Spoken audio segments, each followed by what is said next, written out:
So no image.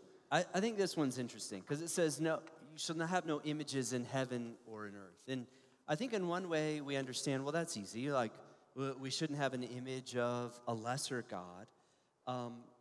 But what about an image of the great I am? Why is that prohibited? Why can't I have a statue, a wooden or stone statue of God that represents him? And this word image is interesting. Again, it takes us back to Genesis. Genesis chapter 1, 26 to 28.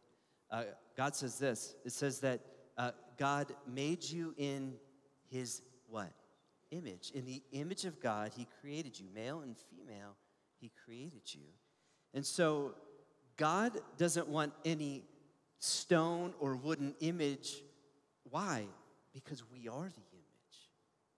You see, we are the image, which means we house and hold the glory of God, and we image and reflect and radiate God to the people around us. Anything less than that is a poor substitute for humanity.